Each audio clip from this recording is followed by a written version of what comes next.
السلام علیکم دوستو ساتھیو، آپ دیکھ رہے ہیں سمیع ابراہیم یوٹیوب چینل۔ آج 14 اکتوبر اور بدھ کا دن ہے سن 2020۔ آپ کے ساتھ سب سے پہلے تو اچھی خبریں شیئر کریں گے، اور ان اچھی خبروں میں سے ایک جو خبر ہے وہ پاکستان اقوام متحدہ کی جو انسانی حقوق کونسل ہے اس کا رکن منتخب ہو گیا۔ 5ویں دفعہ یہ منتخب ہوا، بہت بڑی یہ سفارتی کامیابی ہے پاکستان کے لیے۔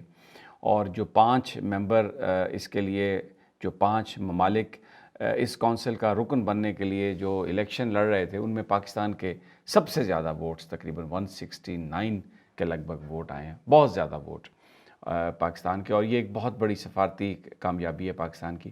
دوسرا، IMF کی رپورٹ آئی ہے جس میں انہوں نے یہ کہا ہے کہ پہلی دفعہ یہ بتایا کہ اگلے سال مہنگائی میں کمی ہو جائے گی۔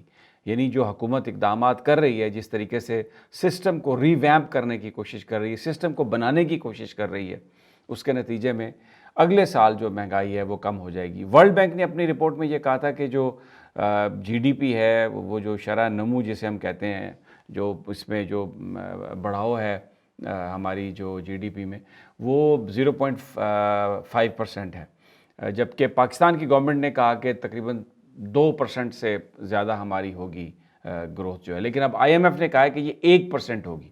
تو لیکن مہنگائی جو ہے اس سال 10% تک ہے، اگلے سال 8% تک ہو جائے گی، اور یعنی یہ ایک انڈیکیشن ہے کہ جو سمت ہے پاکستان کی وہ صحیح۔ ابھی مجبوریاں ہیں، پرابلمز ہیں، مہنگائی ہے اور ایشوز چل رہے ہیں، لیکن آنے والا جو ٹائم ہے اس میں ہم اس کا بینیفٹ لے سکیں گے اور سچویشن بہتر ہو جائے گی۔ دوسرا آج ذکر کریں گے کابینہ کی جو ہے ریشفلنگ کا بھی ذکر ہوگا۔ تھوڑا ایسا لگ رہا ہے کہ پرائم منسٹر خوش نہیں ہے۔ پاور ڈویژن جو ہے وہ اس وقت اس کی تبدیل کرنے کا امکان ہے وزارت کا، وہ اسد عمر صاحب کے پاس چلا جائے گا، یہ ابھی عمر ایوب صاحب کے پاس ہے۔ تو اس کے علاوہ وزارت اطلاعات و نشریات کے حوالے سے تبدیلیوں کی بات آ رہی ہے، بتائیں گے آپ کو کہ کون کون اس میں امیدوار ہیں اور کس طرح سے ہوں گے۔ لیکن جو سب سے پہلا جو میں آپ کے ساتھ آج شیئر کرنا چاہتا ہوں وہ ایک ہے کہ جو عابد ملی کی جو گرفتاری ہے، ایک کنٹروورسی اس کے حوالے سے آئی ہے۔ پولیس نے تو یہ کہا کہ انہوں نے ان کو گرفتار کیا ہے اور اس کی بیوی کو استعمال کیا، مانگا منڈی سے پکڑایا اور اس کے پاس پیسے ختم ہو گئے تھے، اس نے اپنی بیوی کو کال کی، پھر بیوی جو تھی وہ پولیس کے ساتھ تعاون کر رہی تھی، اور جب پھر اس کو گھر بلایا گیا وہ دیوار پھلانگ کے گھر کے اندر داخل ہوا، اور اس کے بعد اس کو پھر پولیس نے پکڑا۔ پولیس پارٹی کے لیے 50 لاکھ روپے کا انعام بھی دیا گیا۔ پورے پاکستان میں پولیس کے اقدام کی بڑی تعریف ہوئی، لیکن عابد ملی کے والد ہیں جو اکبر ملی، انہوں نے جو بات کی ہے وہ ایک ایسی بات ہے کہ جس کی انویسٹیگیشن کی ضرورت ہے۔ انہوں نے یہ کہا ہے کہ جو عابد ہے یہ اس کو پولیس نے گرفتار نہیں کیا، بلکہ عابد نے خود گرفتاری کی، اور شاید وہ جو جس طریقے سے پولیس اس کو چیز کر رہی تھی اور وہ مختلف جگہوں پر بھاگ رہا تھا، مختلف جگہوں پہ جا رہا تھا، اور کہیں پہ بھی اس کو کوئی اس طرح کی پناہ نہیں مل رہی تھی، اور وہ ہوتا ہے نا بعض اوقات آپ ایک مین ہنٹ سے، تعاقب سے گھبرا جاتے ہیں، آپ تنگ ہو جاتے ہیں اور آپ کہتے ہیں اب مجھے نہیں کہیں سے بچنا، تو اچھا بھائی میں بجائے اس کے کہ میں کہیں پولیس مقابلے میں مارا جاؤں تو میں گرفتاری دے دوں۔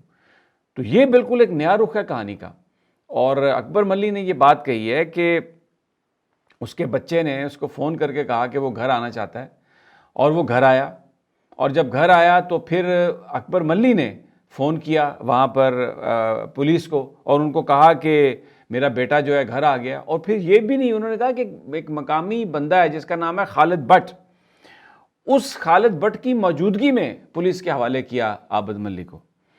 تو اور وہ جو خالد بٹ کی گاڑی ہے اس کی گاڑی میں بیٹھ کر اس کو CIA سٹاف وہ لے کے گئے ہیں، بھجوایا۔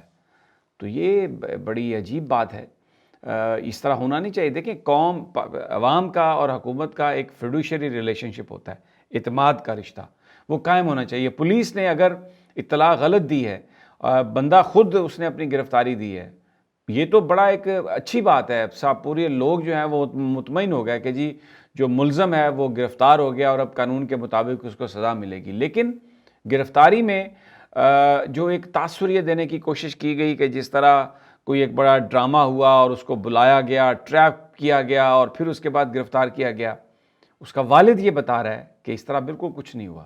عابد جو ہے اس نے خود گرفتاری دی, اس نے اپنے باپ کو فون کیا, اس نے کہا کہ وہ گھر آنا چاہتا ہے, وہ گھر آیا. اس کے بعد ایک مقامی شہری خالد بٹ کی موجودگی میں CIA پولیس کو بلایا گیا, خالد بٹ کی گاڑی میں بٹھا کے عابد کو CIA اسٹاف پہنچایا گیا, پھر اس کے بعد اس کو لاہور ٹرانسفر کیا گیا. تو اب پھر یہ جو خبریں آئیں میڈیا کے آگے, یہ جو جعلی ہیروئزم ہے. انعام غنی صاحب ایک بڑے سمجھدار پولیس آفیسر ہیں, ان کی ایک بڑی اچھی شہرت ہے اور وہ ایک بڑے اچھے خاندان سے ان کا تعلق ہے. ان کو چاہیے کہ وہ اس بات کو کلیئر کریں, کیونکہ یہ بات کہ اگر وہ اس نے گرفتاری خود دی ہے اور پھر بھی کریڈٹ پولیس کو جاتا ہے کہ انہوں نے اس انداز میں اس کا پیچھا کیا کہ وہ کہیں نکل نہیں سکا, بچ نہیں سکا اور بالآخر اس نے گرفتاری دے دی. لیکن یہ کہنا کہ ہم نے اس کو اس کی بیوی کے ذریعے ٹریپ کیا, ٹیلی فون کو ہم سن رہے تھے اور جب وہ آیا تو وہاں پر پولیس پارٹی پہنچی اور اس کو گرفتار کیا, یہ تو بہت بڑا جھوٹ ہے.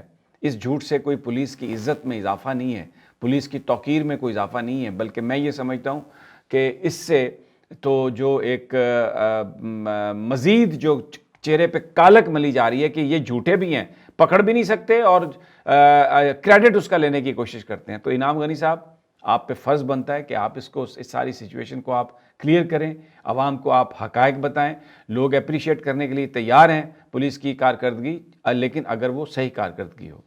دوسرا, روزویلٹ ہوٹل کے حوالے سے اب چیئرمین نیب نے بھی اس کی انکوائری شروع کر دی اور بڑی اس میں عجیب و غریب قسم کی چیزیں آ رہی ہیں سامنے.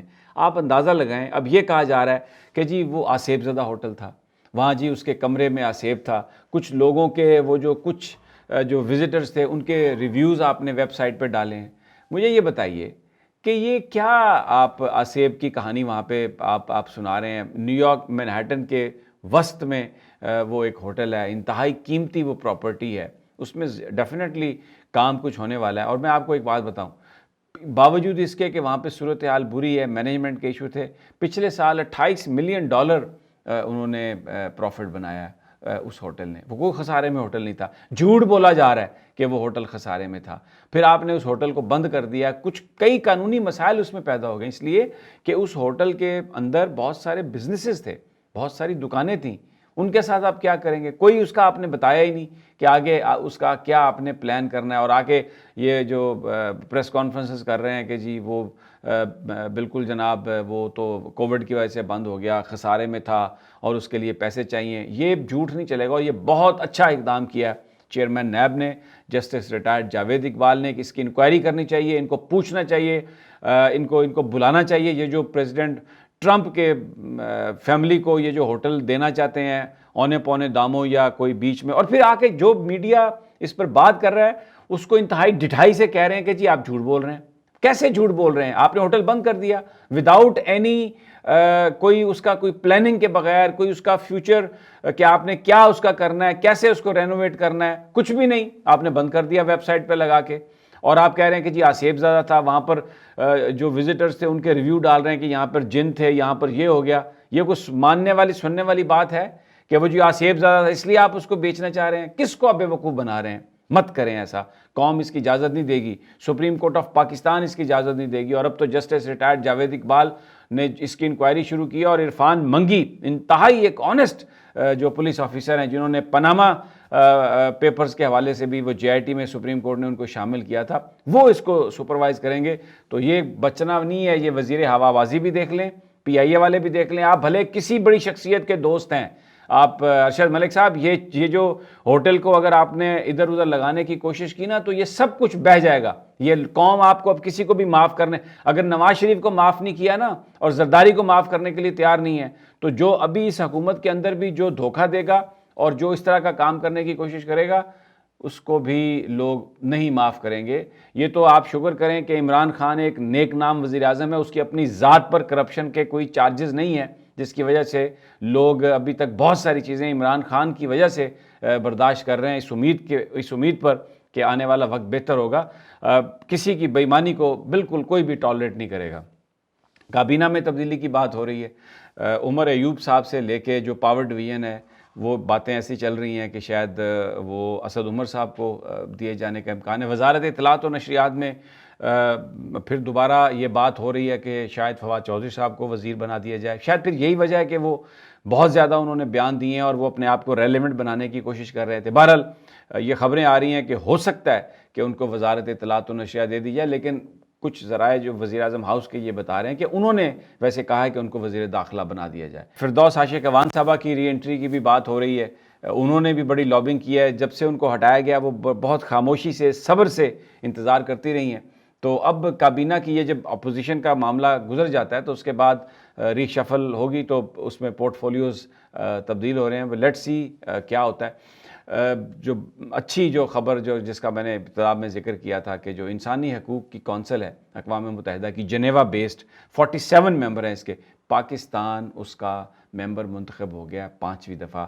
زبردست سفارتکاری، اور یہ اس لیے اہم ہے کہ ہیومن رائٹس ابیوزز جو سب سے زیادہ ہیں وہ فلسطین اور کشمیر میں ہیں، تو پاکستان کی وہاں پر موجودگی سے جو کشمیریوں کے ساتھ جو ظلم ہو رہا ہے، کشمیریوں کے ساتھ جو بھارتی حکومت جو کچھ کر رہی ہے، اس کو ہائی لائٹ کرنے میں پاکستان کو بہت آسانی رہے گی، اور کشمیری جو ہیں ان کو بالکل ایسا نہیں ہوگا کہ کسی نے چھوڑ دیا جو یہ بھارتی پروپیگنڈا ہوتا ہے۔ بہرحال یہ خبریں تھیں۔ اب اگلی جو ویڈیو ہے اس میں ذرا 16 اکتوبر کے جلسے کا ذکر کریں گے کہ کہاں تک تیاریاں پہنچی اور کیا ہو رہا ہے۔